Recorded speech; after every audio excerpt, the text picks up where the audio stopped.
নিয়ে আসবার জন্য। আমি অপপ্রচার নিয়ে চিন্তিত না। কেউ আমার নামে মিথ্যা প্রচার করছে, মিথ্যা বলছে, সেটা নিয়ে আমি চিন্তিত না, কারণ আমাদের অনেক কাজ আছে। কিন্তু কাজ রিলেটেড আজকে আপনাদের সম্মুখীন আসা, বিকজ 12ই ফেব্রুয়ারি আমাদের আকাঙ্ক্ষার নির্বাচন, সেই নির্বাচনে আমি জয়ী হয়ে এসেছি, আল্লাহ তাআলার অশেষ রহমত। কিন্তু সেই জয়ের মানে জয় পাবার আগ পর্যন্ত অনেক চড়াই উতরাই আমাদের পার হতে হয়েছে। আমাদের প্রতিপক্ষ যারা ছিলেন তারা বিভিন্নভাবে অনেক প্রচেষ্টা করেছেন, চালিয়েছেন কেন্দ্র দখল করার। অনেকগুলো কেন্দ্র তারা দখল করতে গেছেন, কিছু কেন্দ্রে তারা দখল করতেও সক্ষম হয়েছেন মানে সাময়িক সময়ের জন্য। সাময়িক সময় যতক্ষণ পর্যন্ত, এবং আমি আবার প্রথমেই ধন্যবাদ জানাই আইনশৃঙ্খলা বাহিনী, আর্মড ফোর্সেস যারা টহলে ছিল তাদের সকলকে, কারণ তারা সকল দায়িত্ব সঠিকভাবে পালন করেছে। যেই জায়গাগুলোতে আমাদের প্রতিপক্ষরা কেন্দ্র দখল করে ভোট চুরির কারখানা করতে চেষ্টা করেছিল, সেই জায়গাগুলোতে প্রথমে আমাদের কর্মী বাহিনীরা থামাতে চেষ্টা করে, এবং তারপর আর্মড ফোর্সেস এবং আইনশৃঙ্খলা বাহিনীরা শক্তভাবে তাদেরকে প্রতিহত করে। কিন্তু আইনশৃঙ্খলা বাহিনী পৌঁছাবার আগে বা আর্মড ফোর্সেস পৌঁছাবার আগে কিছু জায়গায় আমাদের নেতাকর্মীদের বিরুদ্ধে ভীষণভাবে হামলা হয়। এবং যেহেতু আমার পরিষ্কার ইনস্ট্রাকশনস ছিল প্রত্যেকটা থানা, ওয়ার্ড, প্রত্যেকটা নেতাকর্মীর প্রতি, যে কোনো ধরনের সহিংসতায় আমরা যাব না নির্বাচনের দিন, কোনো ধরনের। আমাদের ভোট সেন্টার দখলের দরকার নাই, আমরা আত্মবিশ্বাসী আমরা জয়ী হয়ে আসব। আর যদি জয়ী নাও হয়ে আসি, তবু আমরা গণতন্ত্রে বিশ্বাসী, কোনো ধরনের গণতন্ত্রের বিরোধী কাজ আমরা করতে রাজি না।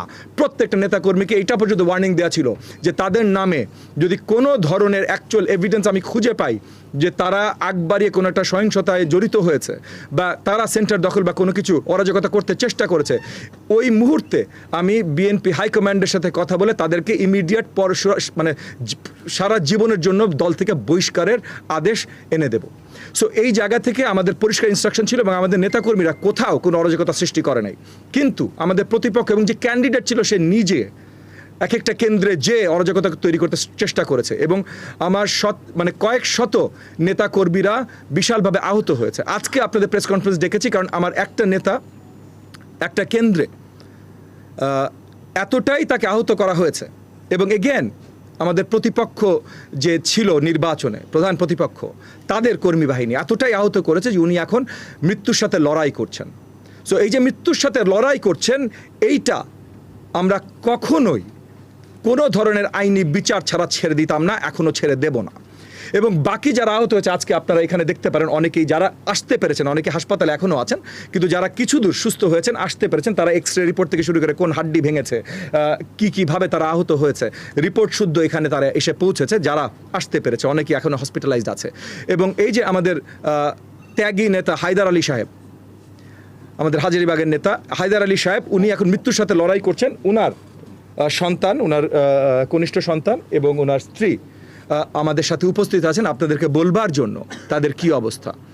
আমরা আপনাদের সামনে এই জিনিসগুলো পরিষ্কার করবার জন্য এবং একই সাথে পরিষ্কার জানিয়ে দেবার জন্য যে আজকে এইখান থেকে আমরা তারা উঠার পর প্রত্যেকটা এখানে যত আহত আমাদের কর্মী আছেন, যাদের হাড্ডি ভাঙা হয়েছে বা যা কিছু ভাঙা হয়েছে, এই যে হায়দার আলী সাহেবের পরিবার, হায়দার আলী সাহেব মৃত্যুর সাথে লড়াই করছেন, এই প্রত্যেকটা জিনিসের এখন আমরা আইনি মামলায় যাব। প্রত্যেকটা থানায় মামলা দেয়া হবে, এবং কতগুলোতে সেন্টারে তখন প্রতিপক্ষ ক্যান্ডিডেট দাঁড়িয়ে অর্ডার দিয়েছে, সে ওইখানে দাঁড়িয়ে অর্ডার দিয়েছে এই হামলা করবার জন্য। তো সে হুকুমের আসামি তো মিনিমাম। এবং হায়দার আলী সাহেব যে মৃত্যুর সাথে লড়াই করছেন, এইটা তো ভাই অ্যাটেম্পট টু মার্ডার, এইটার হুকুমের আসামি তো সে মিনিমাম।